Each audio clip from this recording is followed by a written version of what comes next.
All right, we're calling this meeting, special meeting of the Board of Education at 6:00 p.m.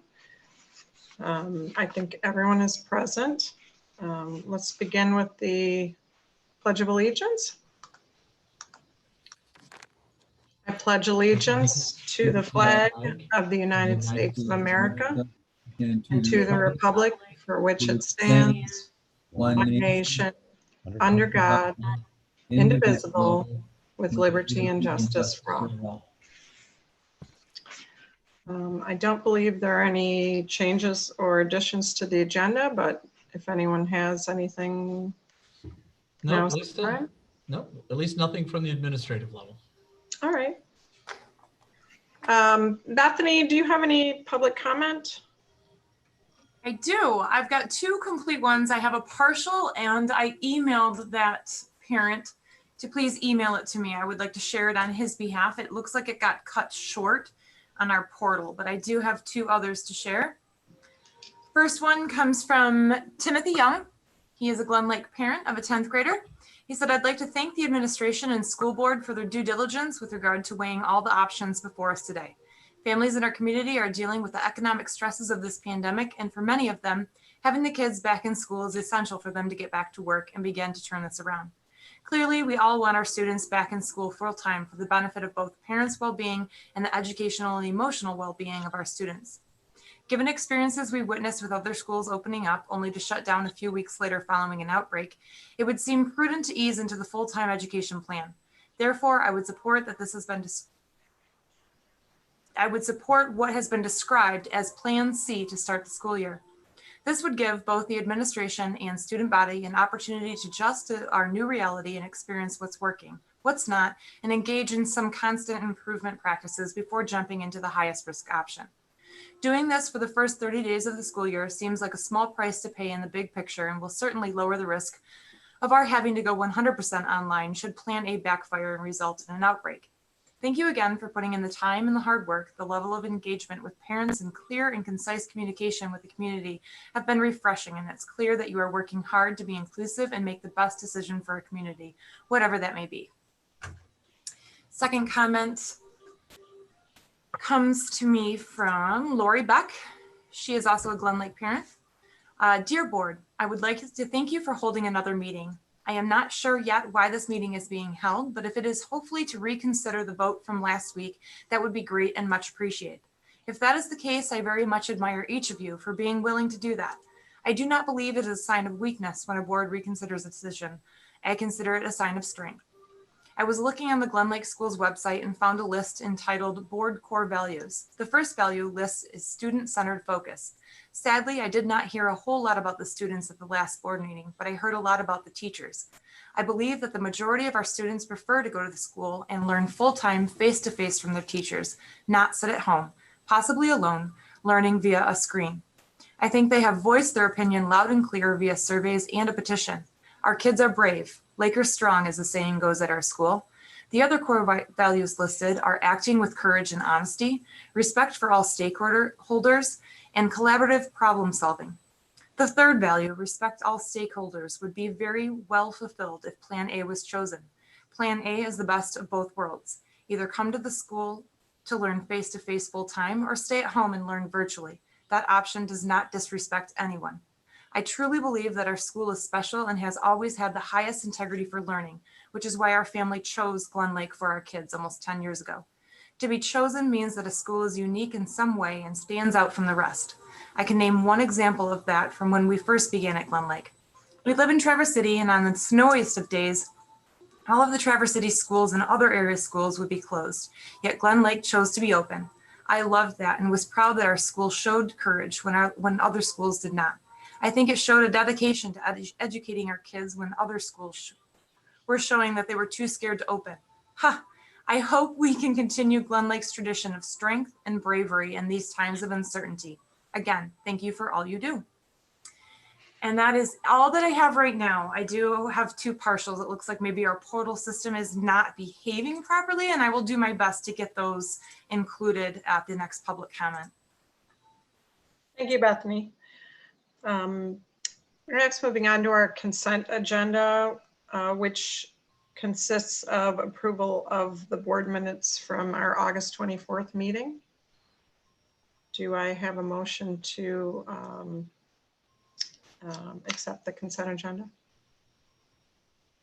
So moved. Good. A second? Second. Any discussion? Bethany, can we have a roll call vote? McNett, Yes. Hazel Masu, Yes. Shane Halls, Yes. Mosier, Yes. Westner, Yes. Homa, Yes. Siddall. Yes. The motion carries. The next, we have a discussion item tonight. It's 6.1. We're discussing the secondary instructional model. I'm going to turn it over to John Hoover, who is providing some additional information for us tonight. Great. Thank you, Lisa. Bethany, I know how much we want to be able to honor any public comment at the time of the board meeting when they are hoping to have it come in. It sounds like both of those comments were sent to you. Again, they're coming in partial, but I've got a thought on that. They came in before 6:02 when the board president asked if we had public comment. Yes? Correct. All right, wonderful. Lisa, what I would offer for your consideration, and Bethany, if they want to email you instead of going through the portal, we would sure encourage those two parties to email Bethany, and she can then pull that up. Lisa, if it would meet with your approval, if Bethany does get those, if she would just put me on pause, or Dina, who's ever talking with you at the time, and allow those letters to be read, I think that would be fair and appropriate for those good people who have prepared to talk. So that, Lisa, would that be agreeable to you? Yes, I would agree. Okay, thank you so much. So Bethany, we'll just follow your lead, and don't hesitate to interrupt Dina or I, or just raise your hand. We'll try to be mindful of that. Sounds great. They're both Glen Lake parents, and because I have their contact information, I'm actually going to reach out to them. Okay, great. Thank you. Now, Bethany, do you need a moment to do that? Because I know you're going to be driving the slides we're going to start throwing up on here as well. No, I will be able to do both. Okay, sounds good. Sounds good. So let's, before that first slide even goes up, Bethany, one of the things that I outlined in my communication to both the staff and the parents this weekend, and asked by Betty, or not Betty, but Lori Beck, Betty's mom, in her public comment, was the purpose for tonight. And so let's just review that for those that are listening in, and obviously for the Board of Education.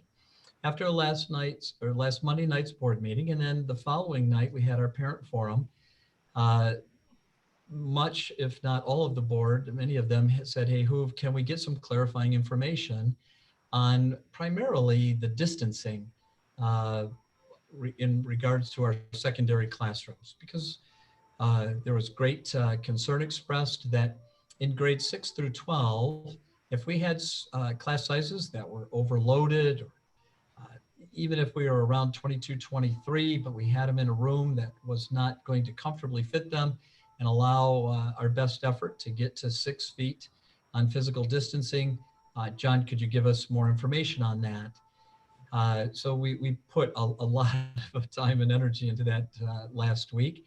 And then again, in the parent forum, there were just questions that were coming up that the board said, hey, Hoove, can you put some more information together for us so that we can consider where this is?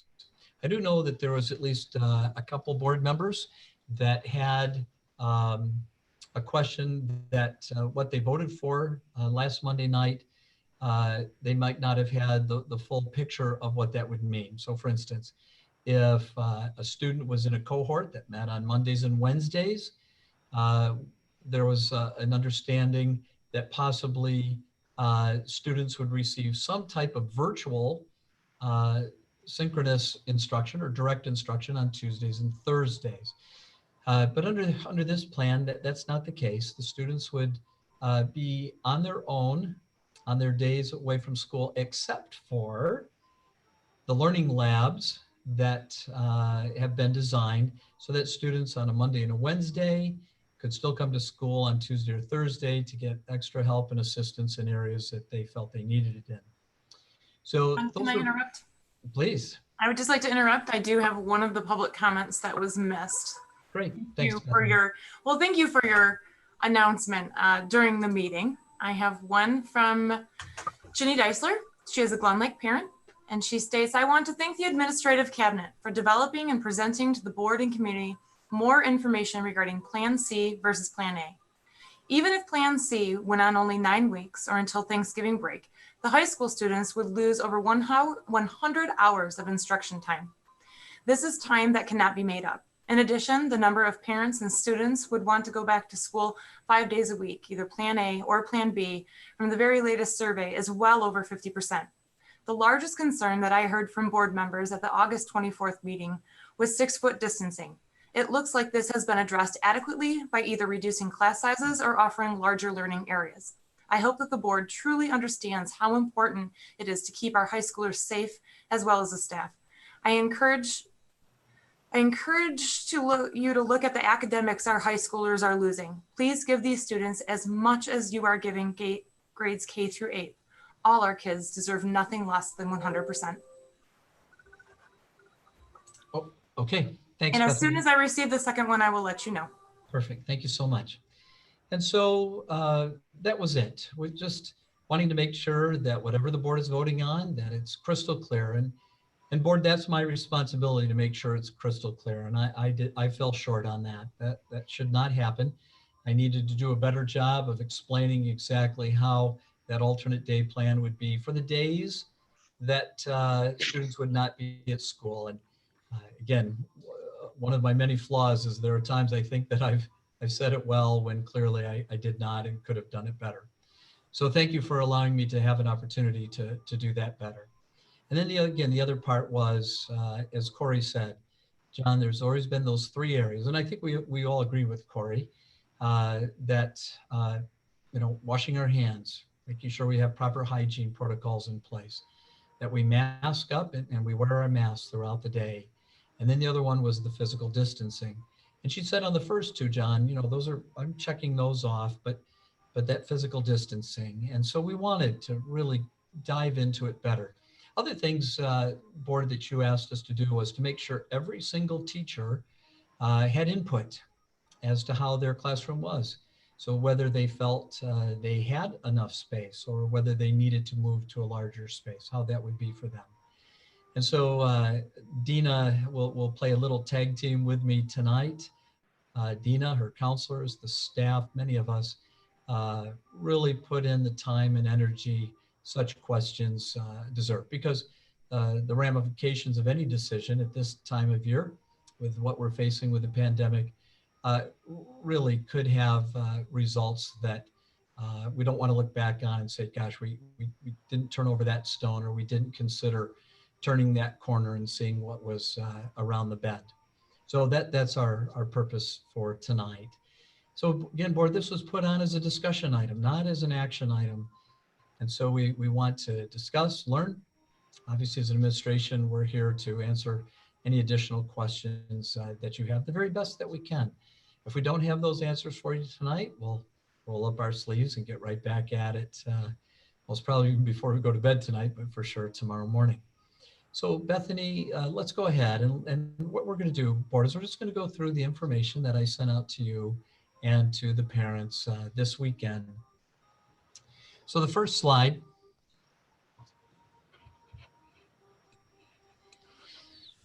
again, just showing that we tried to cover a number of areas beyond just even what was asked of us.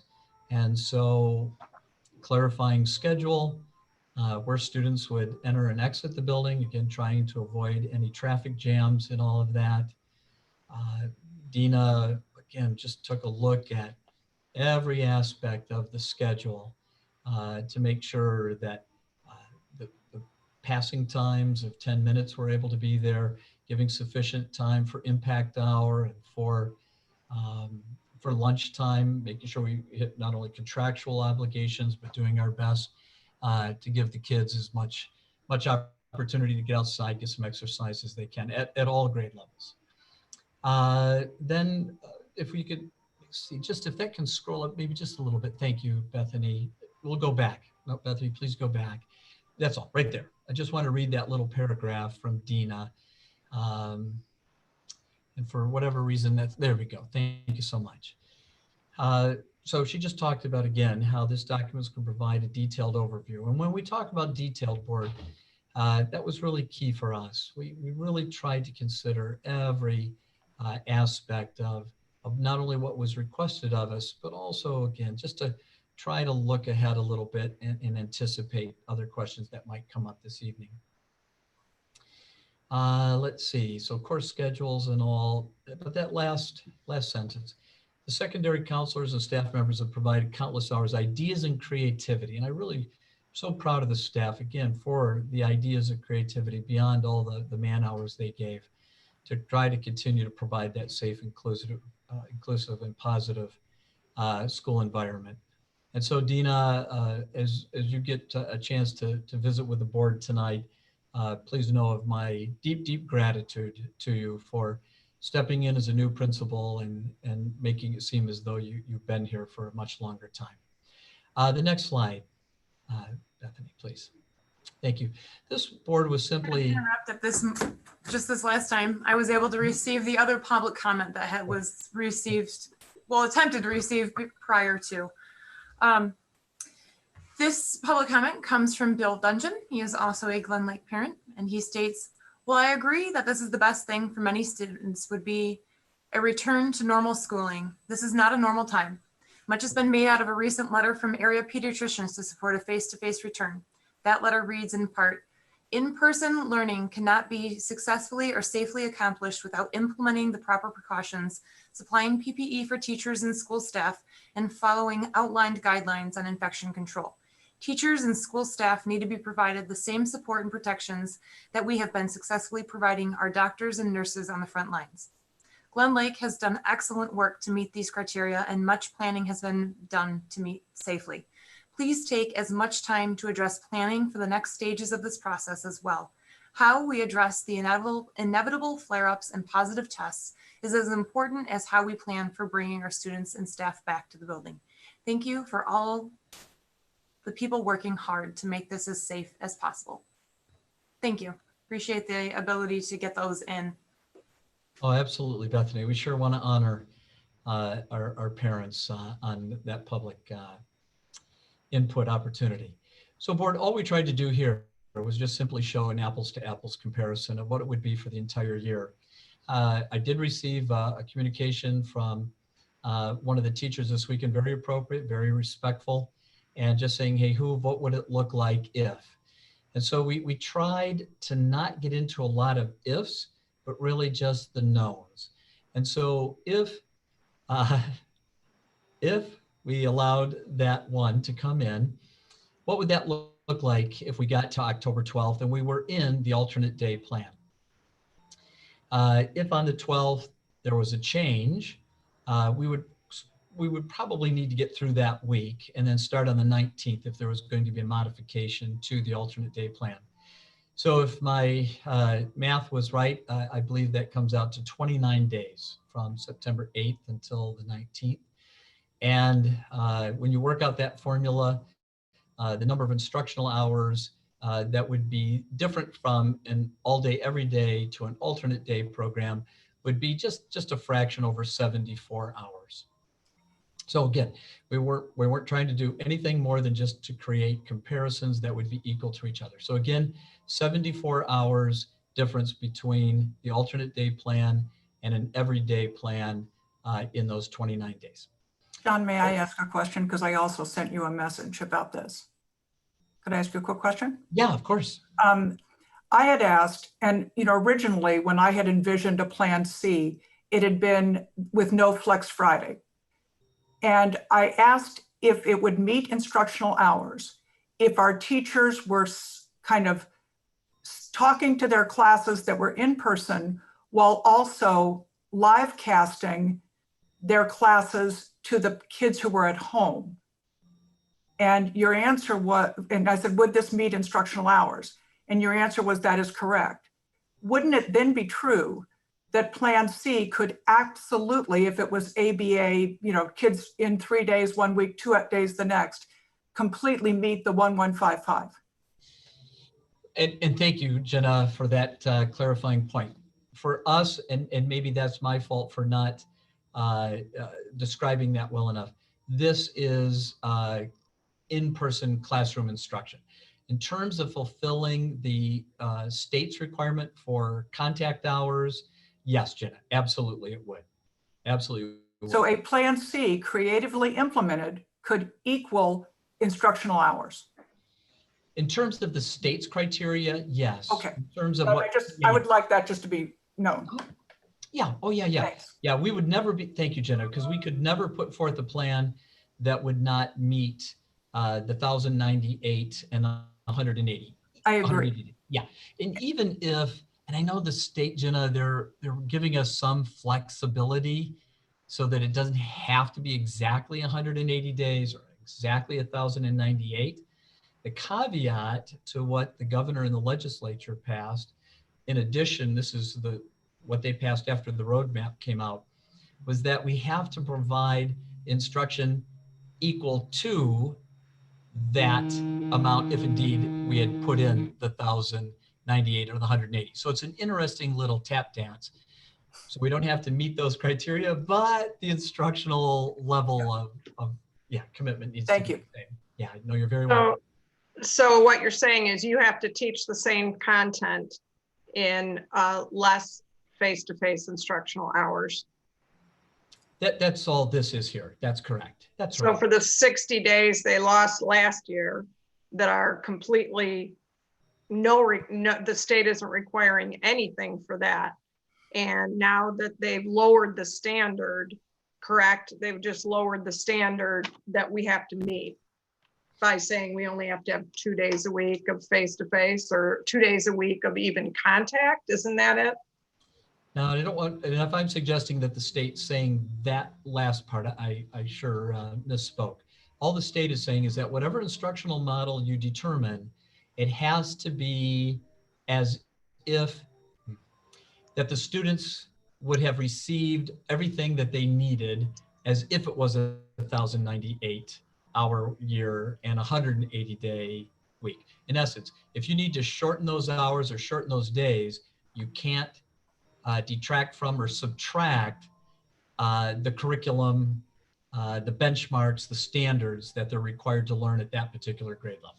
That cannot be reduced, even though the days or the hours could be. So you're asking teachers to produce the same results in fewer contact hours. Well, that would be true, but that's also, I'm sure, where teachers would probably say that if, we're giving, the lesson on Monday and you're going to have assignments to fulfill on Tuesday that you report back to us on Wednesday, and then additional instructional hours for us. So for us, at least for Dina and me, the instructional hours were, yes, face-to-face hours, where at least we saw that as being the most advantageous for the kids. Not that the alternate day plan doesn't have its benefits. Of course it does. We were just taking a look at trying to, again, try to find an apples to apples comparison between the two. And wasn't that the 1,098 hours, that discussion, that was really just to not penalize schools that needed to shorten their hours due to the pandemic. It wasn't really to suggest that you needed, it wasn't to try to lower the standard. It was just to sort of take schools off the hook of needing to meet that 1,098 mark, right? That was the spirit of that, I think. That's it, Brooke. So for instance, if a school district gets to October and the health department says that district needs to self-quarantine for 14 days, they're still saying just continue to provide the virtual standards and benchmarks, curriculum content that they're required to receive. That's it. Focus on the learning outcome, and we're not going to ding you because you couldn't be in class delivering those hours. Like we would be required. And for us, it'd be probably more than 180 days, Brooke, versus the instructional hours, because that's fulfilled under any virtual type of program. at that point, it really becomes the 180 days of in-classroom instruction. The other part that the governor and the legislature have also modified for school districts is the fact that we need to have 75% of our student. So if you're in a face-to-face day, you have to have 75% of your students on campus. They have also said they're going to waive that requirement. Mhm. Okay. John, can I say something real Oh, quick? Dina, please do. Okay. One way that I think is a really clear way to think about these instructional hours for Plan A and Plan C, those are guaranteed instructional minutes and hours. We can guarantee that if we were in Plan A every day, that those are the hours that our students would have.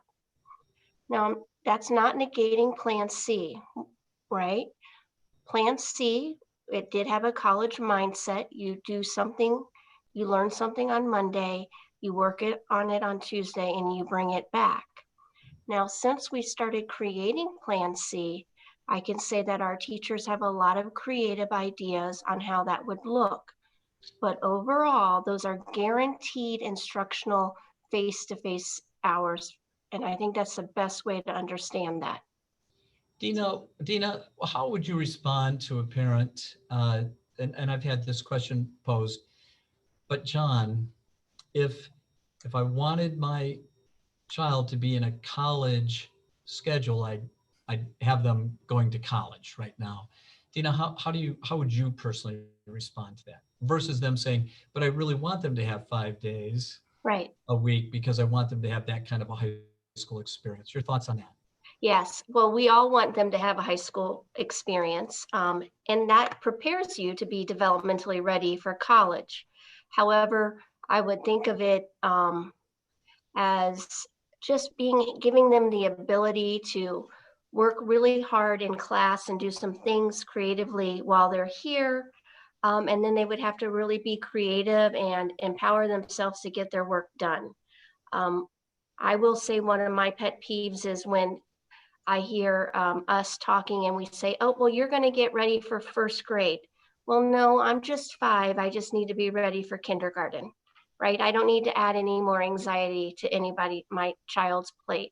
And so when that question was posed to me, I thought that's what we're trying to do that too, not in a negatively intentful way, but hey, we're going to push you to get ready for something that's down the line developmental.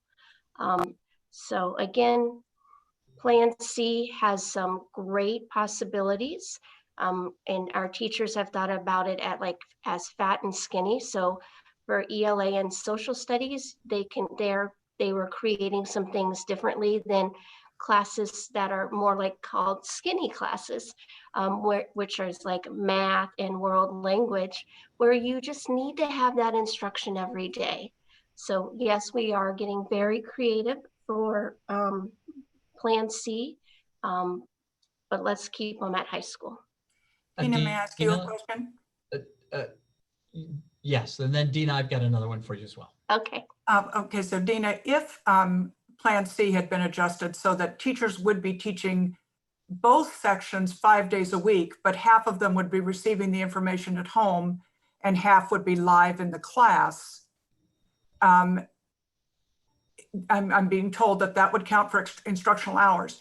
Do you think there would be any value in that? As I looked at Kingsley having a COVID case and learning that 12 kids had to quarantine, if our kids were in the custom of having 1 day in their class, the next day they're learning more content from tuning into their teacher live, the next day they're home, a student who was asymptomatic but had to quarantine for 14 days would have a very, very easy way to pick up their coursework. Does that make sense? Yes, that makes sense. I think it would be hard, but I think it's doable and we would work very hard to do that. Dina, would the hard part be that it's really a challenging technology thing, or that it's, just help me learn? I think there's a couple components of it making it hard. One, our students are social and they need that ability to be together and just kind of motivate themselves to do their work. Two, I can guarantee that I can motivate a student in class. I'm pretty sure I can do it online virtually, but I'm not positive. And then obviously the technology issues, we would have to be very mindful of that as well. And just, I guess my thing is, for whatever plan or whatever we do, are we guaranteeing that our students have equitable educational opportunities? And Right. so that's where we're at. Well, and clearly with a Plan C, we would have to embed allowing students with a lack of resources to come in and use ours. Absolutely, and that was certainly written into our Plan C for sure. Absolutely, without a doubt. All right, thank you for that clarification. You're welcome. Dina, before I get to my question, Bethany, you're saying we did have another community comment that was attempting to get in before 6:02 to the best of your understanding. Correct. And she emailed me. There were tech difficulties. So again, I apologize. If I could just take a moment to read her comment. Hi, my name is Trish Kropp. I just recently moved with my son, Henry Kropp, to Glen Lake from Leland late last year. My son, Henry, has an IEP with a learning disability and social disabilities. Henry was so hoping to find friends at Glen Lake. He hasn't had a play date in 2.5 years.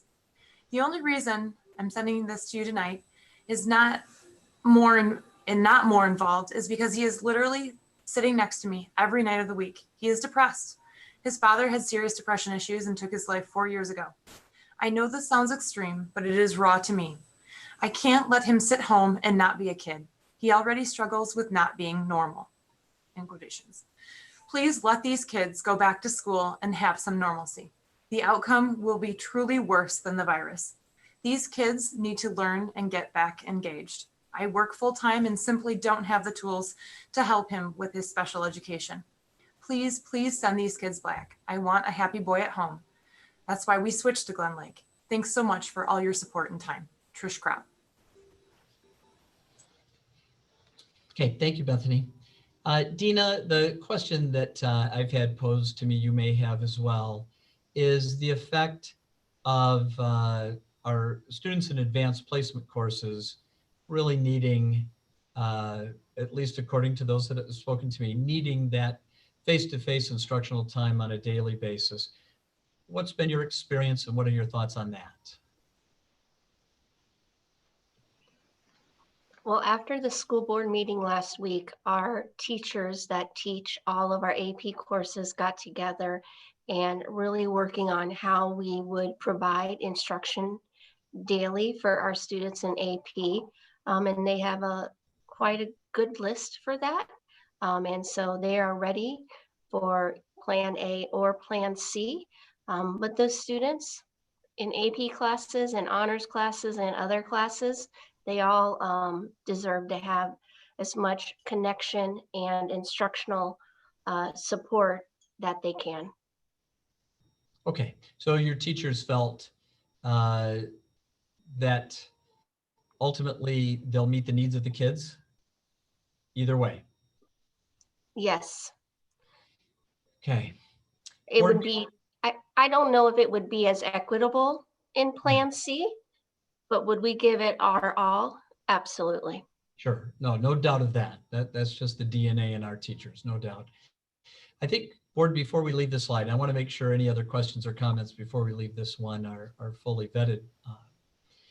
The issue is, just to go back, we'll be able to meet state requirements under the all-day plan or the alternate day plan.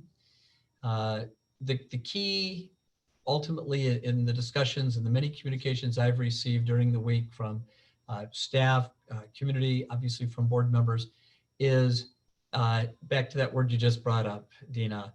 I guess it's the equitable piece or the quality piece. Will the quality of the education be able to match if it's one plan or the other? And so obviously, as you can well imagine, board, gosh, we just try to have think tanks and talk about, because we sure want the quality of the education, the equity of the education under any plan that is ultimately the ones we start with, to be what's best for our kids. So, and I'm glad we're talking about the instructional piece tonight, not just the health piece. So this is fun.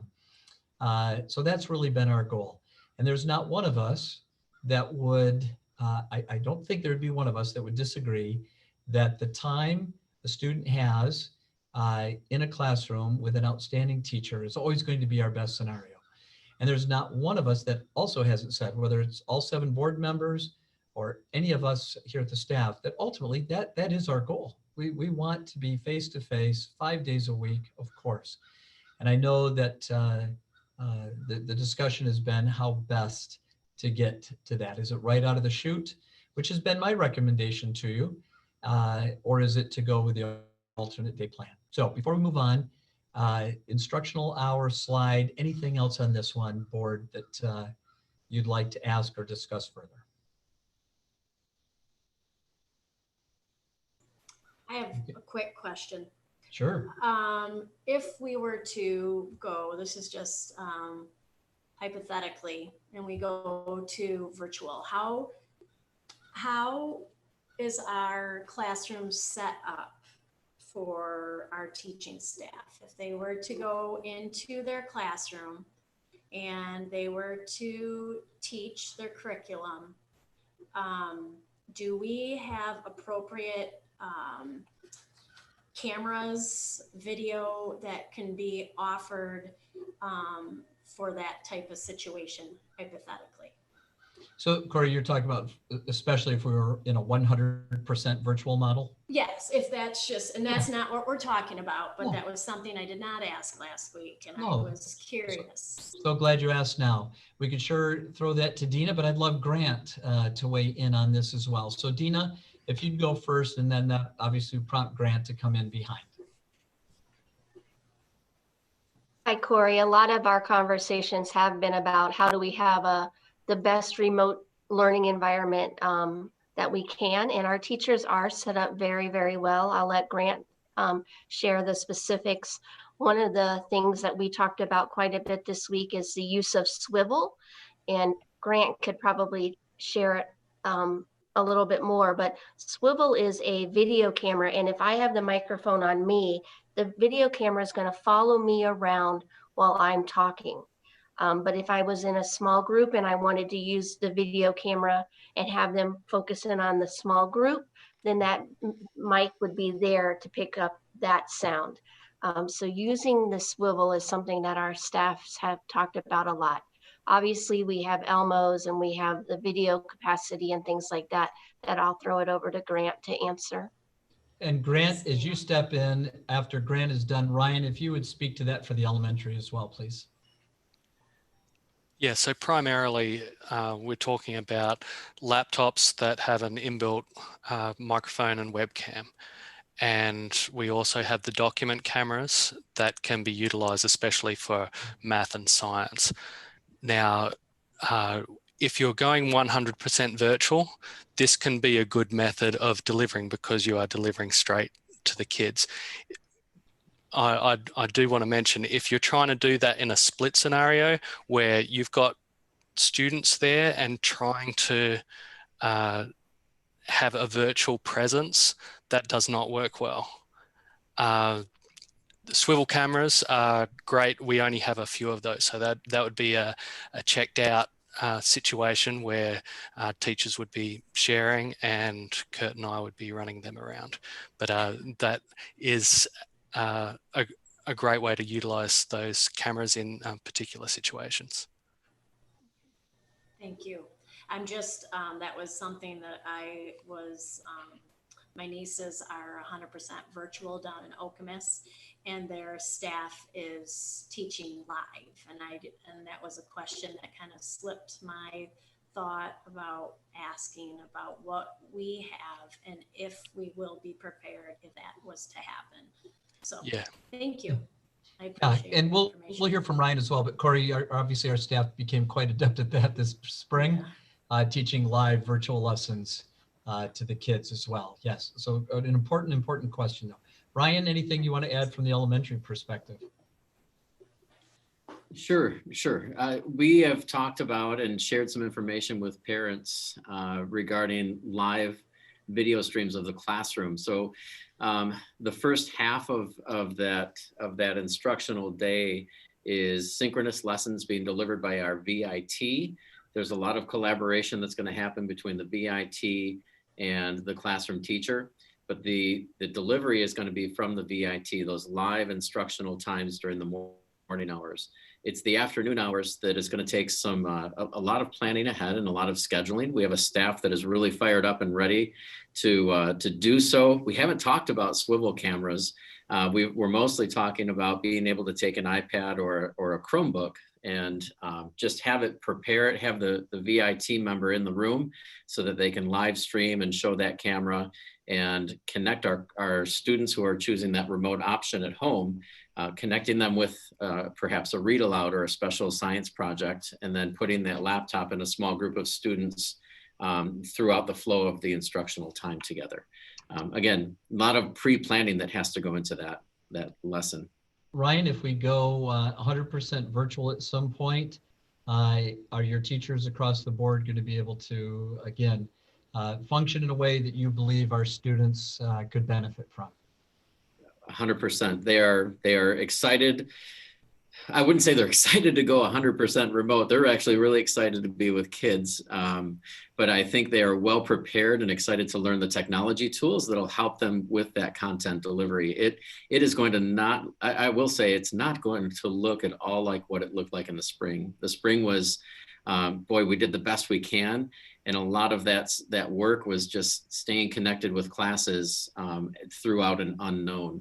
I feel like we've learned a lot. Teachers have learned a lot. I think some students have learned a lot too, as far as being able to connect into a smaller classroom and have smaller groups.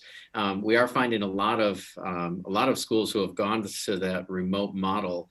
I've been connecting with administrators, and there's a lot of professional learning opportunities for us and a lot of learning that's happening across the state of Michigan right now that we can benefit from. And we'll be bringing that information to teachers, like instructional best practices through a remote setting. And I think the big takeaway that I'm hearing, the theme throughout that is small groups.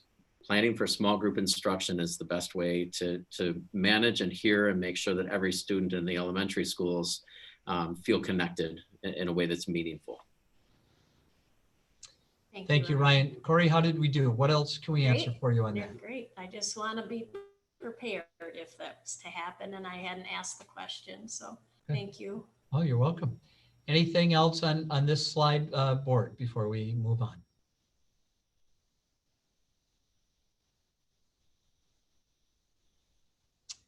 Bethany will go to the next slide, and Dina, I don't know that this needs a great deal of explanation, but there was some reconfiguring ultimately to be able to get all of this to work with 10-minute passing times and preserve as much instructional time as we possibly could with 50 minutes for each class period. So Dina, please.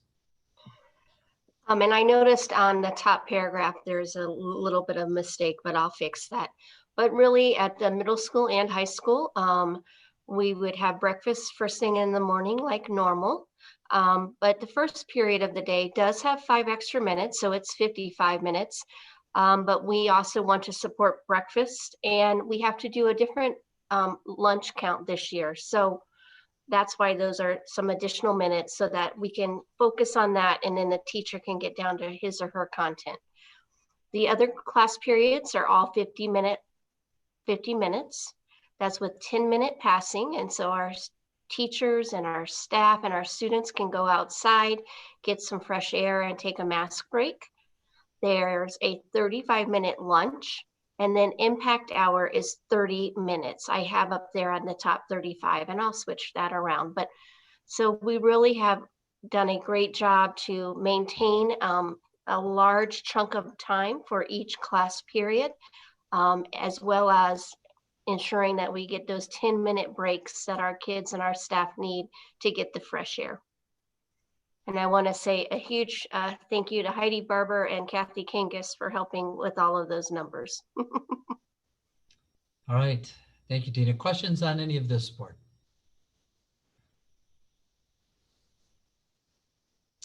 All right, Bethany, we'll go to the middle school teacher numbers by class period, please.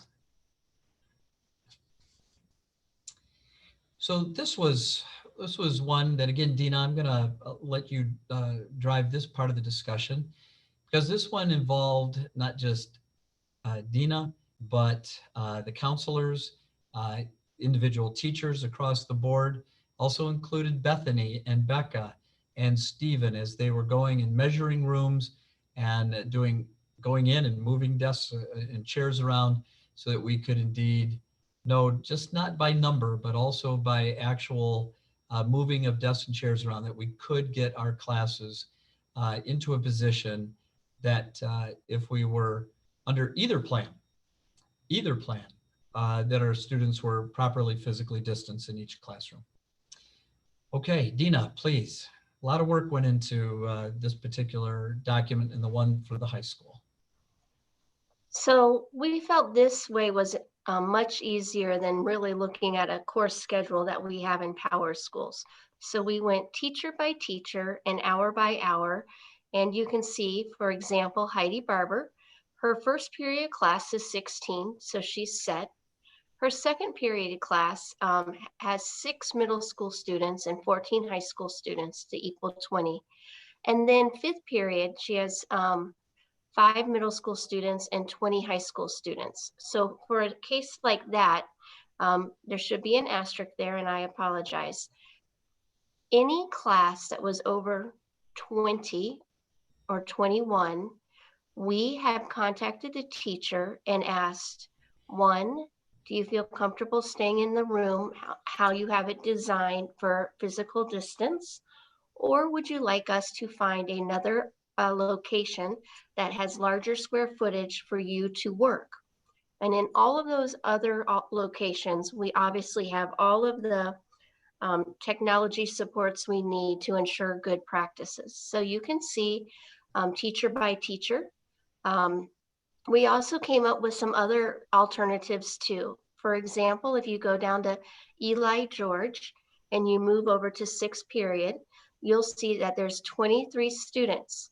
However, he's going to co-teach that class with Ashley, and they're going to have some great designs on how to use those students so they're in smaller groups. The same with David Graham's. His first period, social studies, there were 26 students in the class, and instead of us moving him to another location, we have the great support of Shan Bowens that will be co-teaching. David will be the teacher of record. He'll do the planning along with Shan, but those students will have both of those teachers and be very mindful of how they group those students. If you scroll to the right a little bit, you'll see David Graham's, his 4th period class has an asterisk next to the number 23. So that means his current class location would not hold 23 students in a safe manner. And so during that time, they'll be going to another classroom that has a larger square footage. And on a spreadsheet that we'll show you in a few moments that Bethany put together, it shows you if they're not in their classroom, where is that alternate location? So we did that throughout all of the middle school students, or all of the middle school teachers and all of the high school teachers. If you go down to Dan Hobbins, well, Dan is one of our science teachers. And so you can see he has a couple of classes that are higher than 20. When we measured the science rooms, they can accommodate up to 30 students based on those classroom dimensions. And for example, we worked with Dan and really redesigned his room to accommodate all 27 students. And he feels very confident that they can keep their physical distance, but he can stay in his science lab and teach on a daily basis. So again, this is the middle school one, but we also have the high school one as well that's laid out the same exact way. Before we move to the high school sheet or table of this nature, anything on this one, board, that we can clarify or cover for you again. Just a So, question. Oh, I do. No, go ahead. Jen. when you were talking about David Graham's and you said he would have an aide, and when you're saying that, you are also saying that some students, they will not all be in the class at the same time. That's correct. Thank you. I just wanted to be sure I was understanding. Great. So let me share a little bit more about that. Okay. Shan Bowens, I know many of you know her. She is one of our superstar substitutes and coach extraordinaire. She has a room 208, which happens to be across from David Graham's, or a couple of doors down. So students will be with her and they will be with David. And then those two will decide how to best utilize their approach for those students. So none of the students, all 26 would not be in one room at a time. Perfect. Thanks. Help. And Dina, when those when that cohort is divided into two, one cohort just doesn't get Shan all the time and the other one gets David all the time. There's a real interflow back and forth. At least that's my understanding. Absolutely, absolutely. And everybody wanted Shan. So I feel very confident about that. And they're looking forward to doing some co-teaching and really utilize small group instruction.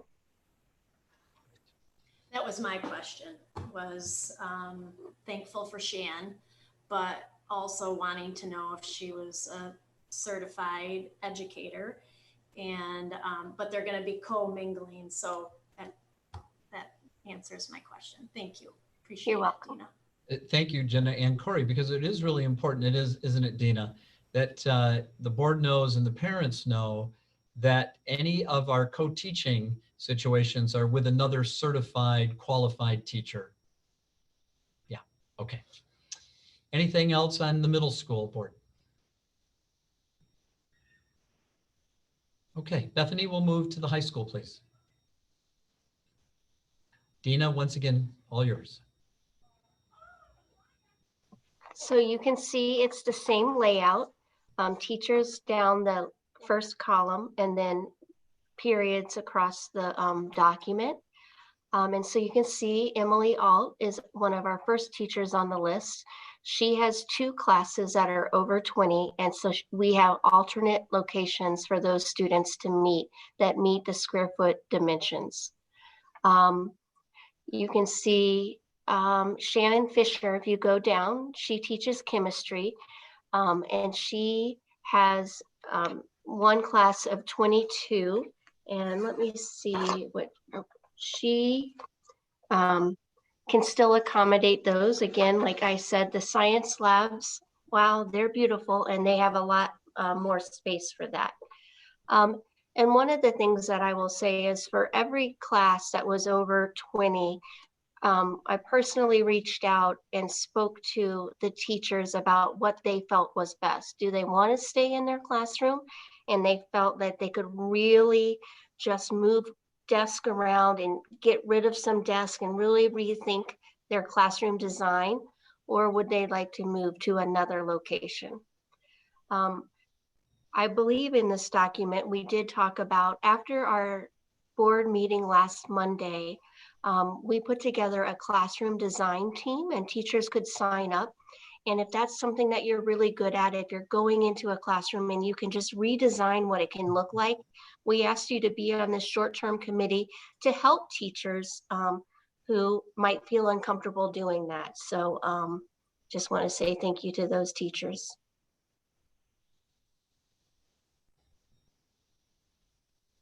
Board questions, comments, anything at all that you see there? Dina, any other points of emphasis with any other teachers you wanted to make a special mention of? There are a few classrooms that Matt Pichelle is really working on trying to change some student schedules so they still get the classes that they needed. But I think there's one of 26, and then there's another one, although it's co-taught, has 30. We're still playing around with that as well for just a few of those and reaching out to students in regards to that. Thank you, Dina. we can always come back to this table board anytime, of course. But Bethany, let's go to the next slide. It's one that Dina just referenced here a few moments ago, so that we can start to see how things start to line up a little bit more. So again, Dina, all yours.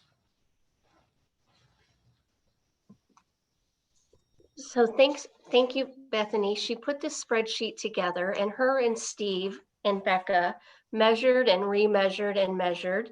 I spent a little bit of time with Bethany remeasuring once again and really going in and kind of changing some classroom layouts for our teachers. And so you can see on this list is any class above 20. And it says, like for Kathy Kangas, she has 22 in her algebra classroom. And if you scroll over to the very far right, you can see that she's going to utilize room 301. It's highlighted in purple. And in all honesty, Kathy Kangas will spend most of her classrooms in room 301. And she has asked for a rolling cart to utilize getting her stuff back and forth. But that's a larger class, and she'll be able to teach her students in that classroom. If you go down, you can see David Graham's social studies on row 6. He has 26 students. And on the far right, it talks about that he'll be co-teaching that with Shan Bowens. Row number 7, that's Melissa Uckerlund, and she has a social studies class of 30 in the morning. They are in the media center. We did try to move a couple of our social studies classes into the media center. To me, that's such a gift to be able to utilize those books and things. And Kelly Sandy will be co-teaching with her. That is one of the classes that Matt Bichelle is still working on to try to move around some of those students. So you can go down that whole list. And if you go across, if it's the media center, if it's room 301, if it's the wellness room, along with the teacher, we chose what would be best for those students.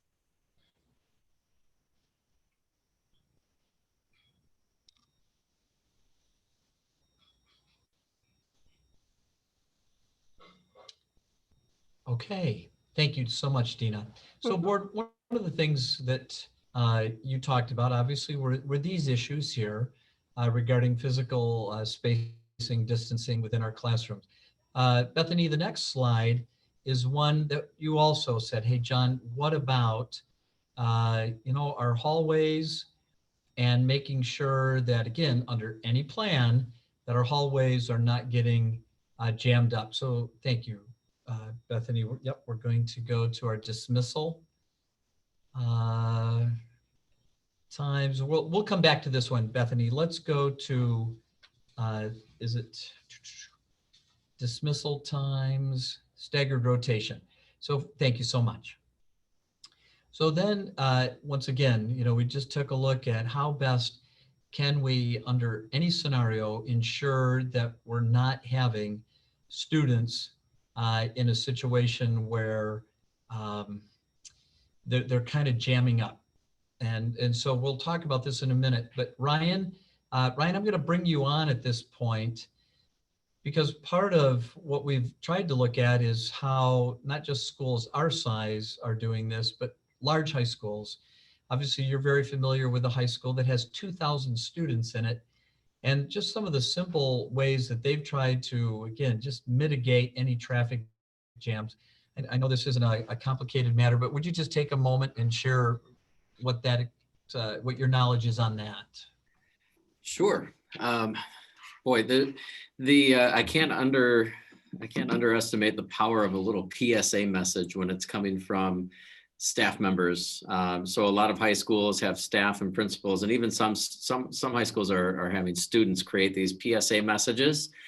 Some of them are just audio broadcasts in the building. Others are short video clips that are broadcast to the entire school in a kind of a school announcement style.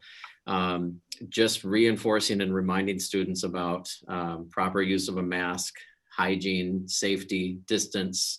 And one of the biggest things that we noticed is the guidance that a lot of high schools have received for students in the hallways, that they keep moving. They keep moving. They can stop at their locker and get the materials they need and swap that out, and then they keep moving. And if they want to spend some time with friends, they connect with those friends, but they keep moving down the hallway while they're wearing that mask, so that they're not stopped and congregated in any kind of small bottleneck fashion or in small groups.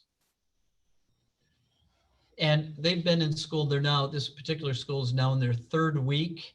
Ryan, how's it going? How are they doing? Talked to the principal this weekend, and he's excited. He feels like they've accomplished a lot in the past 3 weeks. The biggest thing that's resonating is just that social interaction and connection. I think as a staff, they knew it was important. They underestimated how valuable that was to see students interacting socially, and just the positivity that's flowing in that building, even after 3 weeks, has not settled down at all. They've been really excited about that. They're kind of ramping up their PSA announcements as the weather changes, and they just want to make sure they're staying on top of those anything they can do to mitigate the potential risk. Okay. So, but yeah, overall, it's been a really positive experience. And I even spoke to one of the PE teachers in that building who said, they're just now introducing some of the PE equipment back into the room, and the kids have been so respectful and thoughtful, and they're talking about it. Those are students that are old enough and able to talk about some of the equipment they're using and how to keep it clean, and how where the potential risk factors are that they can identify together as a classroom. And I think that really speaks to a whole nother type of learning that is not built into our current curriculum. And that's part of that self-care and safety aspect. Thanks so much, Ryan. Dina, we'll come back to you now. Just if you want to take the board, again, it's probably self-explanatory, but please, any narrative you'd like to add regarding this schedule? Well, one of the things that we spoke about was not turning into police in the hallway, but having protocols in place where we were encouraging students to keep walking and not like being back here to try to keep them 6 feet apart. And so we put together this staggered lunch schedule. And again, thank you to Kathy Kangas and Heidi and those who worked on this. There's 2 reasons for this. One is safety and keeping the students physically distanced so that they're not just all lining up, rushing to the cafeteria, and then there's a long line and we're trying to keep them separated. 2, the word on the street to Mrs. Rashalo was that if you were in the 400 hallway, you always got lunch first. And it wasn't equitable. And this way we rotate and everyone has a chance to be the first in the line or the middle of the line or last in line, and just really allowing our students to have some flexibility with that. So this schedule that has John Field's blessing will eliminate somebody always getting lunch first, and also eliminate the concern of having kids in the hallway in larger groups. Any questions on that?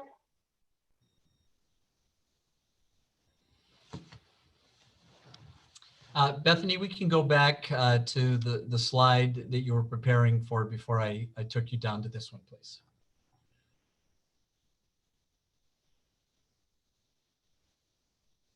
Great. Part of what we wanted to do, board, was identify very specific entrances and exits for the grades. So you can see in those 5 bullets, the grade levels will have, again, their specific areas, always trying to keep them in that physically distant mentality, no matter what door they're going through.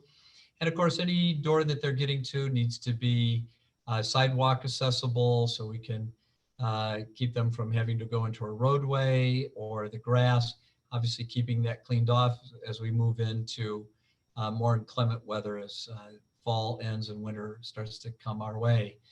I think we've talked a little bit about with bus transportation, the first bus that pulls up, if we've got 2 or 3 coming in at the same time, only 1 bus will dismiss. The other buses will wait until that last student is through the doors, and then that next bus will dismiss. So the drivers are going to see if they can't get here a little bit before when they normally would, but we're not worrying about that. We just want them there safe, and again, making sure they're entering the building in a spaced, safe manner. And of course, that third bullet, we're going to be, again, front and center. We'll have staff outside on the north and south ends of the building, of course, throughout the hallways internally. And then Dina, take a moment, please, on the passing hallway changes. So again, just to try to minimize hallway crowdedness, our classrooms will be dismissed by odd and even room numbers. And like it says there, just a few minutes, but enough to eliminate just groups of people.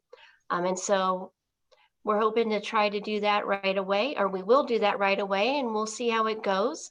That might worry some people to move away from a traditional bell ringing, but I think we can handle it and see how well we do with that. So we're excited about that as well. Okay, great. Thank you so much. All right, I think we're kind of coming to the close of all this. Bethany, do we have any slides left to share with the board at this juncture? I don't. That's all of them I had up to share. All right, great.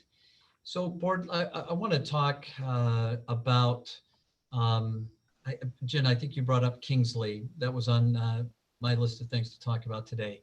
So earlier this afternoon, we heard that Kingsley was again having some further issues.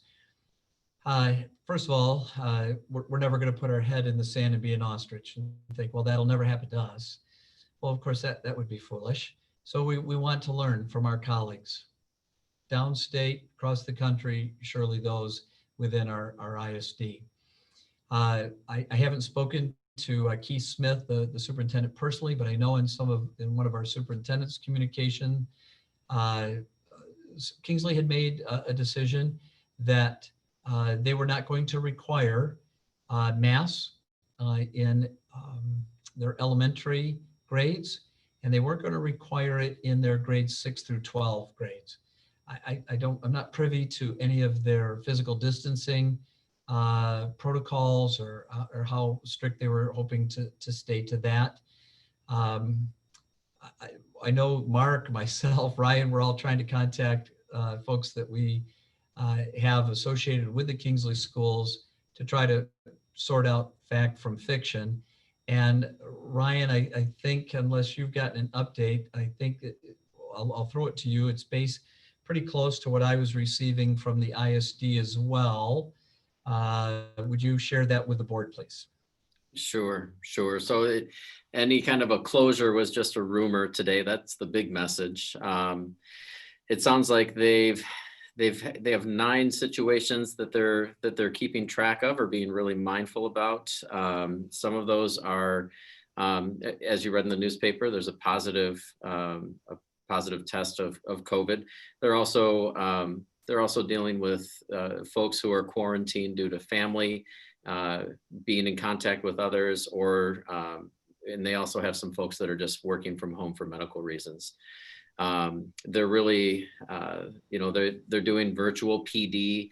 And the report I had last was that even though the masks are not required and they don't make a big deal about students who aren't wearing them, they're really trying to be real positive and give a lot of positive feedback to the kids who are like, hey, thanks for wearing that mask. I'm glad to see that mask on. And students, the approximation was about 85% of students wear them all day in the building anyway. Great, and we're sure not here to judge any other school district, not at all. They seem to be doing the best they can. They've got a real positive attitude, and they're glad to be back with kids. Well, and I've known Keith for a long time, and I worked with his dad many, many years ago. Keith, very conscientious educator. I know he's always wanting to do what's best for his school district as well. So, but we're mindful of those things, and we're always grateful when we hear from our colleagues and hear from the ISD so we can learn from them. So board, those are the areas that we wanted to cover with you tonight. You may have some additional areas you'd like us to speak to or spend a little time with each other. I know I've had folks ask from, again, many different points on the compass. John, has your thoughts changed? Has your recommendation changed? And as I shared with you about 45 minutes ago, I know that the work that we did leading up to my recommendation to you a week ago, as you know, board, there were hundreds of man hours that were put into it. I would never want anyone to think that recommendation came in an arbitrary manner.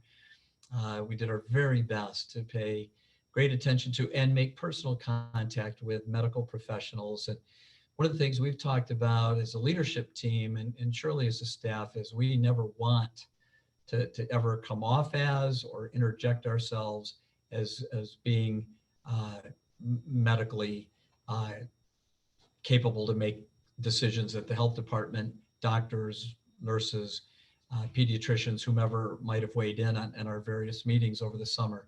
They're the experts. They're the experts. And so we've tried to glean as much as we can from them. And every time we have a question, we're on the horn. We try to contact, ideally, Michelle Klein at the Benzie, Illinois Health Department. When we're not able to reach her, we reach out to folks in the Grand Traverse County Health Department as well. So for myself, and I take a look at the work that Steve and his team has done, I don't mean to keep hitting the same piano key regarding the ionization filters that are in all the offices, all the classrooms, being prepared to be put in the buses. I don't know that other schools have been able to do that, or they probably considered it. So we felt that the safety factors that health professionals had said we should put in place, so we had accomplished that and above. But again, very sensitive to and very respectful of everybody's thoughts and opinions on this.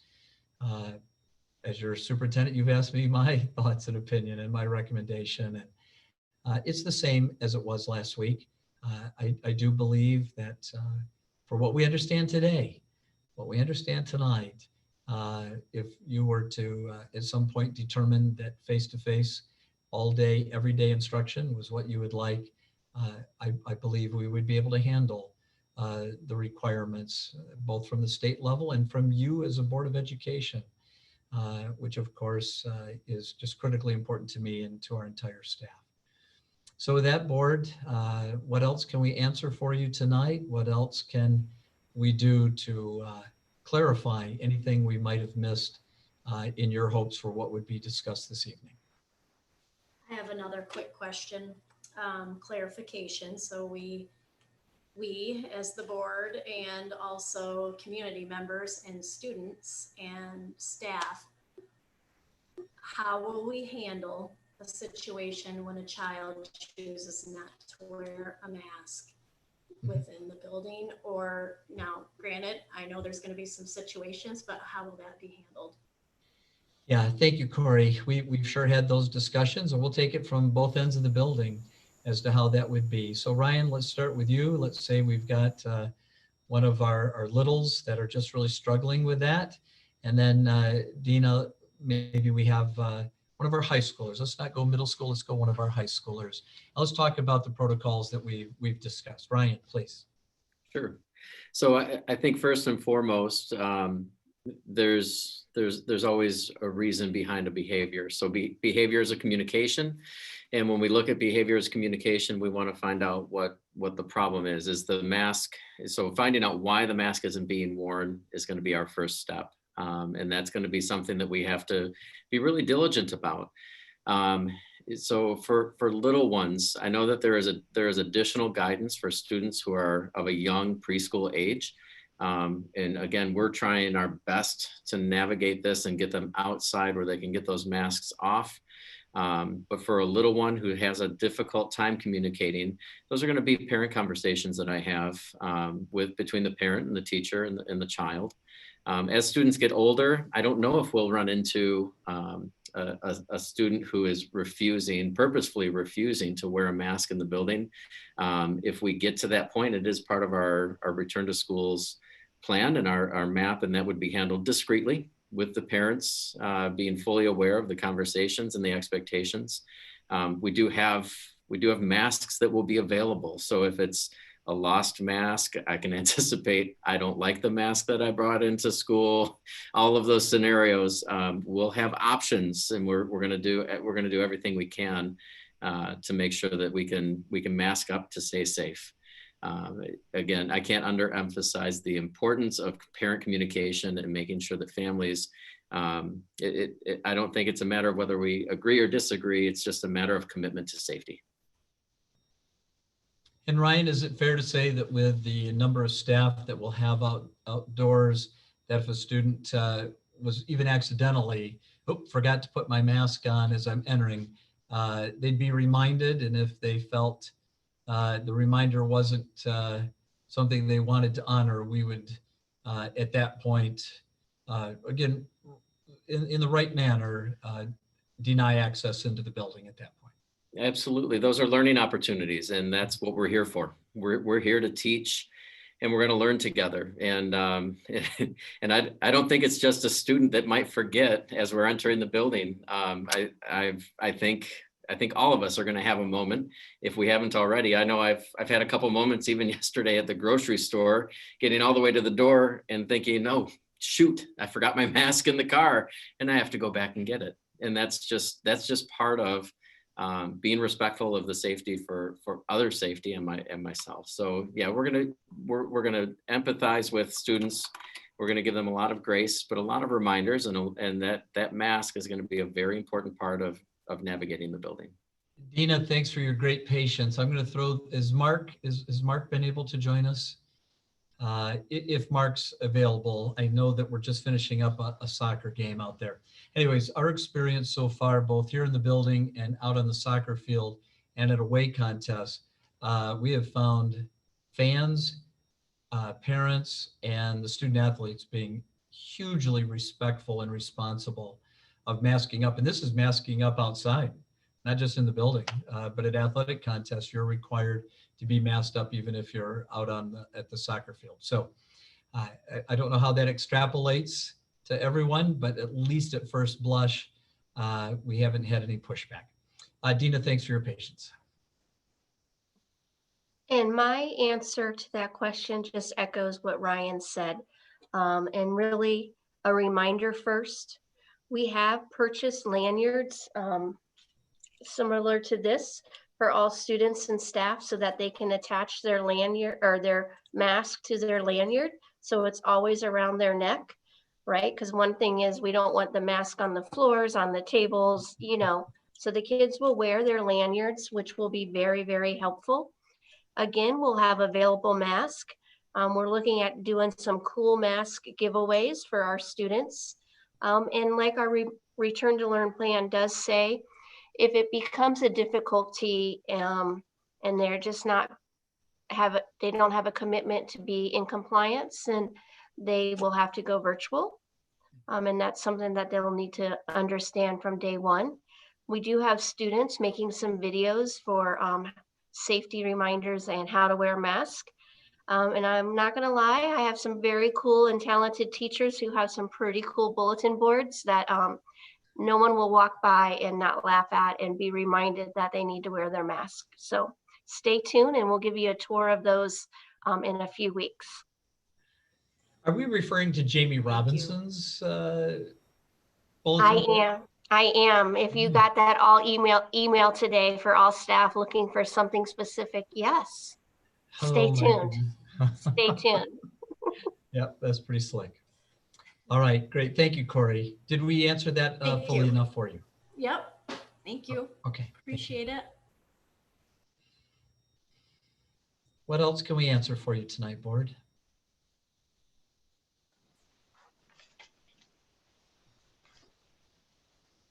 All right, Lisa, that's our report to you this evening. Thank you, John. Welcome. In light of recommendations from area internists and pediatricians, local health departments, recommendations of our superintendent and administrative team, and the demonstrated ability of our school to provide face-to-face instruction with appropriate physical distancing, healthy hygiene protocols, and our desire to provide all of our students with the optimal learning environment, I move that we amend our previously adopted motion regarding instructional delivery to allow for a fully virtual as well as a fully face-to-face option for all of our Glen Lake students. Do I have a second?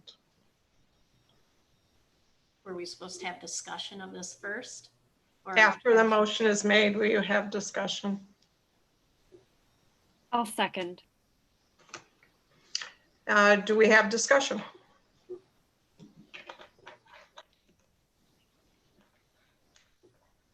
I want to thank Dina and team for the incredible work that you've done this week. And it was really helpful to see the detail of the individual class sizes and to know that each teacher has been had the opportunity to meet with you and to talk about what their options are, and to identify that larger classroom when that was the answer. And I think that that's it's answered really where my concerns were, and I think that I thank you for that work. That was a lot of work. I know. Thank you, Brooke. We greatly appreciate that. I want to echo what Brooke said, and you've addressed my concerns: the social distancing, the discussions with teachers, and the hallways, and those are the concerns I had last Monday. I agree, and I have to say, on any other kind of a non-COVID year, this would be a dream schedule as it was. The numbers just look marvelous. I did have an interesting thing today, and I just want to say, I believe we were very wise to be cautious until we had the answers we got this week. My mother had a little medical procedure, and I had about 35 minutes with her doctor, who's local here. And I was asking about our plans and concerns. And, the doctor just kind of kept going back to, there's no absolute sure thing. We're doing the best we can.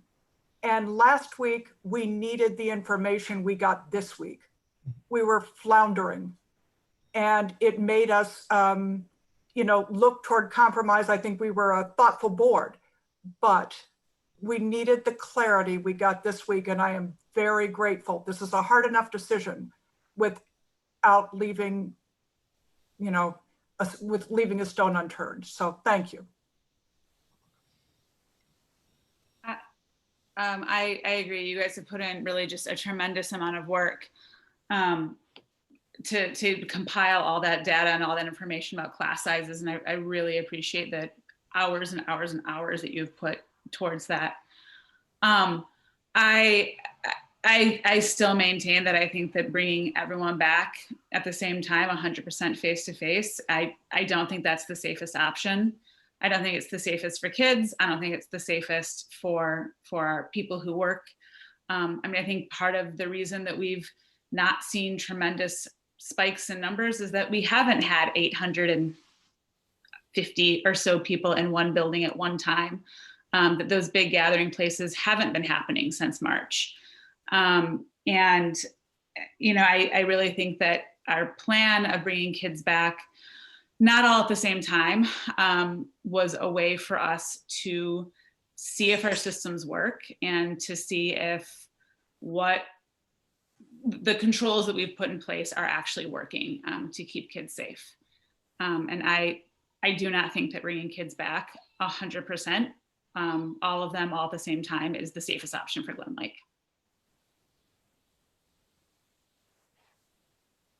I would agree with you, Leah. It's not the safest option. The safest option would be all virtual, but which would be my first choice. Exactly. But I worry about mental health issues too. And I worry about suicide, and I worry about drug addiction. I worry about alcoholism, and I worry about our kids being out on unsupervised days.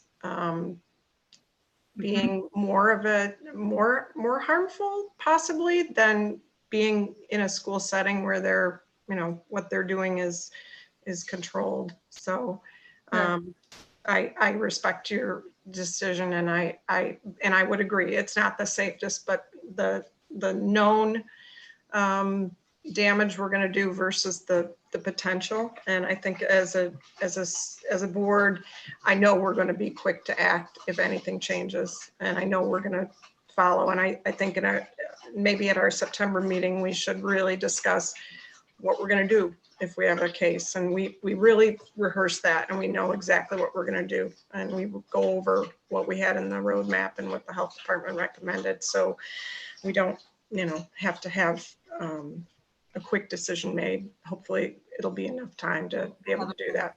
Yeah. But to have that at our next meeting. So I think they have laid that out pretty Right. carefully, in the reading that I've done, because I reread the roadmap again, and I do Yeah. think they have that. And the other thing, we're going face to face, or if we decide to go face to face and vote for this tonight, let's not knee jerk when something happens. Let's get it isolated. Let's get it figured out. Let's examine the risks at that point in time, and not just immediately, pull the plug.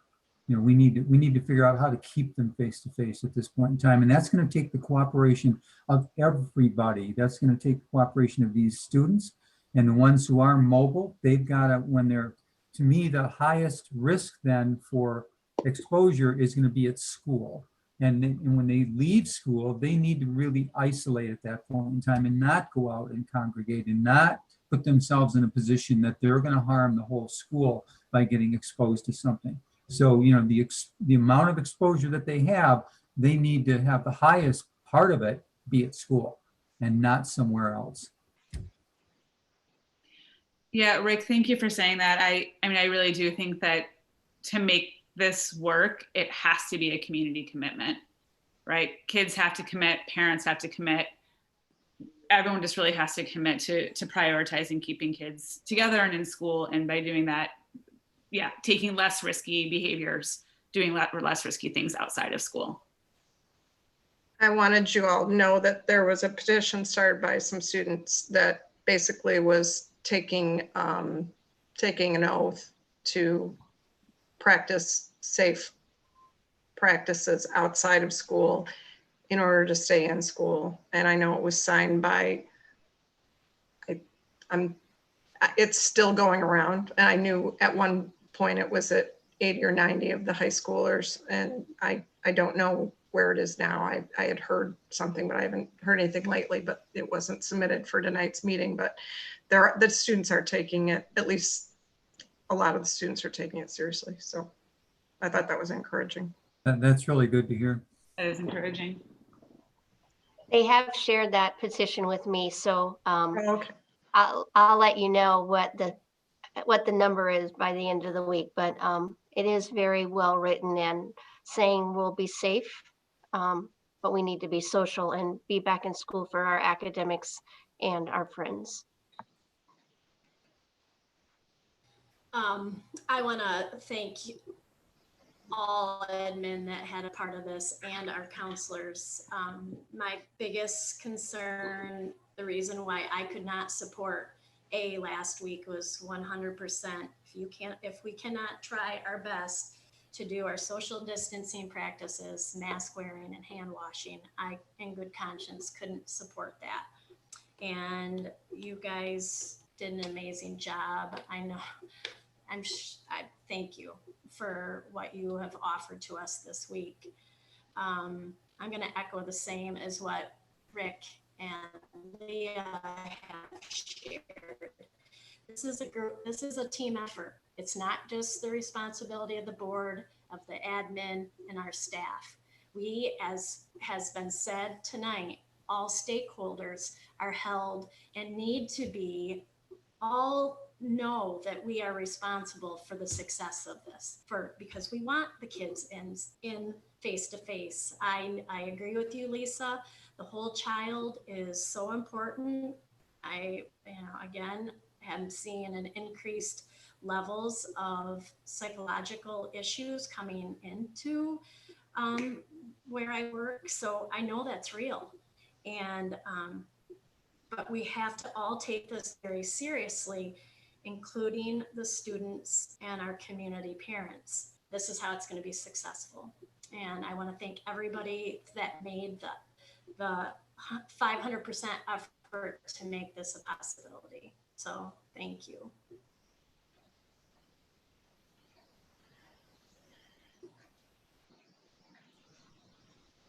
Do we have any more discussion? Bethany, can we have a roll call vote, please? Hazel Masu, Yes. Shane Hulse, Yes. Mosier, No. Westner, Yes. Homa, Yes. McNitt. I'm sorry, Corey. I couldn't hear you. Yes. Siddall? Yes. 6-1, the motion carries. And Leah, we very much respect your opinion, and we don't always have to have 7-0 votes. So thank you. And thank you so much, all of you, for your incredibly hard work. The students thank you, I'm sure. Board, you gave us tremendous guidance and direction last Monday. You showed great leadership, great caring. It was our responsibility to follow through for you, and it was a privilege to do so. My staff worked their tails off. I apologize that I did not do a better job of having that all for you last Monday. Thank you for giving us another chance to fine tune it and provide you the detail you deserved to hear last Monday night. So thank you very much. Hey, John, can I say one thing about that? The last 10 days have been really tough. I mean, really tough. We've all had a lot of weight with this, and your staff really did the work. And while it was brutal, frankly, in so many ways, I wouldn't trade it. I mean, where we were last week and where we are this week in terms of clarity as a group about what's important, without that work, I wouldn't feel as confident. I mean, we could have made a different decision last week, but I wouldn't be as confident as what I am right now. And I think that as a team, we all got pushed. We challenged each other. We all faced criticism in the last week, and we're stronger for that. And so while this pain has been here, we're more specific about what we believe is going to get us successful in this. And it is a continuous learning process. And so when we get back together, we're going to be talking about what we learned and how we do it again. And so the weight of this, man, if you call it a mistake, fine, but I'm glad you made it, because we needed it to get here tonight. And I'm really respect the group we have to make sure we saw some things through that needed to be seen through. So thanks everyone, really. And especially our new administrators, who the fact that you're still standing is amazing to me after the last 10 days you've had. Thank you for joining us. Thank you. Thanks, Chase. Bethany, we've come to the time for further public comment. Do you have any? I do. I have one more. This one comes to us from Kurt Gelsinger. He is also a Glen Lake parent, and he says, "We have already lost, in essence, half of a school year, and we can't afford to lose another. 2-day-a-week face-to-face instruction is not adequate for grades 9 through 12. It is our opinion that it is critical for this group of students to have full 5-day face-to-face instruction. If 5-day face-to-face instruction can be accomplished for grades K through 8, it needs to and can be done for 9 through 12. Thank you. John, do you have anything for your superintendent's report tonight? Just to let you know that we had our opening staff meeting today, and professional development on wellness in a number of areas, 6 different categories, to build staff wellness, so that when the students are with us, we can better assist our students with the social strength and wellness that they may stand in need of as well. a great day. A lot of fun, a lot of laughter. What a joy. And Bethany, we've called on the principals enough today, but I'll call on you to add any other thoughts here in a moment. But it was just so wonderful after almost 6 months aboard to have our family back, to have our crew back. They looked great. They were a wonderful sight. Tim Cusack was with us again. Just a great first day. Same thing, the staff, everyone was masked, everyone worked on physical distancing. And through all of that, John Fields fed us a great breakfast and his staff with an amazing lunch. Lisa and Rick were able to somehow find time out of their crazy schedules to join us in the afternoon. So that's all, Lisa, just a great first day. Bethany, anything I left out that you'd like to share?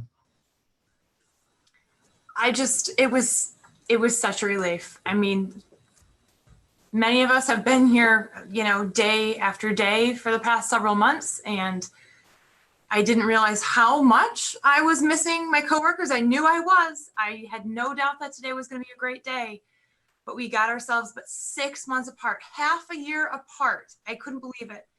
And as somebody told me a few weeks ago, we're not giving ourselves enough credit for what we've had to go through and how well we've done. And this team has done very, very well. And just having everybody back together as we were going through our wellness groups, there was one point we were in the emotional wellness group and we're sitting outside and we were having a positivity party, I believe it was called. It was fantastic, led by Lisa McGazzi. It was great. And my positivity party was just being together and how much peace I felt being together and fully realizing that we are a great team and we are better together. So it was a wonderful first day. Thank you, Bethany. Lisa, I was in that same group, and it was the same answer I had when they asked me. It was because I was able to participate in those groups, and they were great. And all of the people that were involved, they were so excited to be together and be there. And we're outside, part of the time, and then inside, and it was a great day for them. and Rick, wasn't it a wonderful thing to see that all of these groups and all of the planning that went into it was really teacher driven and part of our executive secretary group driven with Jen Fosmore and even Shan Bowen. I mean, this was not an administrative driven process. And I think they hit a home run today. It was so well organized, and the speakers were just spot on. I mean, they just did such a great job. That's my report for you, Lisa. Thank you. Thank you, John. Any board correspondence? Bethany? I have not been privy to anything that was sent to you. Okay. We will have another board meeting on September 14th, our regular board meeting, and on September 28th, we will have our workshop meeting, barring any changes. During this next time is our study session where we bring up topics for future study. And I wanted to, Rick, I know we do have everything spelled out as to how we're going to respond, but I think it would be maybe helpful if we just review it and make sure that we all understand, or maybe we all just read it and refresh our memory. I don't disagree at all, Lisa, and I think that I mean, it's a single exposure. It's a single exposure, a family member, or it's they've been near somebody who has it or something like that. We probably need to talk about, okay, what if there are 3? What Right. if there are 4? Who's doing the contact tracing? Contact tracing on this. How is that going to be done? Does the health department have, if they're the ones doing it, do they have enough people to do something like that? Because that's the most complicated part, of trying to figure out, who got it, where they got it from, who they expose it to, all that stuff. So I do agree, Lisa, at the next meeting, we should be talking about that. And we'll be 1 week into, or 4 days into school at that point in time too. So, or 5, because it'll be that Monday night. So it'll be 5 days into school. So I'd also like to see us be looking into purchasing rapid testing as it becomes available. I fully agree, 100%. wonderful. Yeah. Lisa, because of that desire, what we're going to do is, and you'd mentioned that to me earlier over the past few days, we'll have both of our school nurses, Ashley Karszewski and our new nurse, Jill Vuklevic, will be part of that presentation to us on the 14th. We're also extending an invitation to Michelle Klein, who again is our key contact at the health department. So our hope is we can run through scenarios. Like you just said, Rick, we could take a look at it at different points on the compass. So board, you may have a few scenarios you really want us to hone in on. Great. Other than that, you'll bring them up at the meeting and we'll be able to respond to those as well. So that'll be a very valuable part of that night. I've already made an inquiry about getting a rapid test for my office, and I'll let you know what I find out about that at that meeting too. So thank you. And we do have the COVID dollars to be able to spend towards that. And that's part of what we need to show the state as to how we use those funds to bless and benefit our students, staff, and their families. So great. Thanks, Lisa. One of the scenarios that I can see is that you've got two students who have been exposed at home or something like that. One's in high school, one's in elementary school.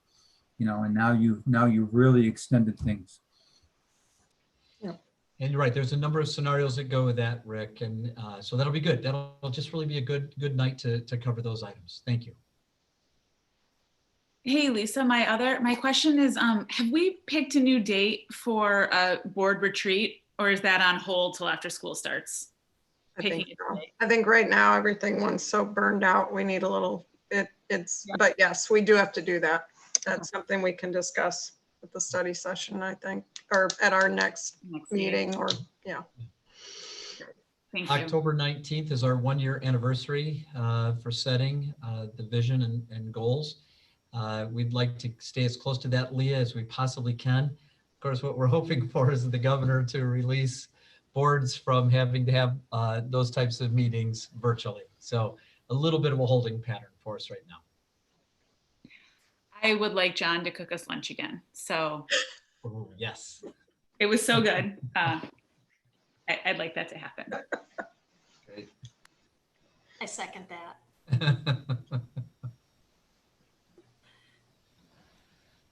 I fourth. Good job, team. Good job. Lisa, what else can we be mindful of or working on for you? I have nothing else. You guys have gone above and beyond my wildest dreams. Thank you. Thank you for doing that. We're doing the best thing for our kids, and I appreciate all your work. Thank you so much. With that, we are adjourned at 7:43. Thanks, everyone. Thank you, everyone. John. Good night now.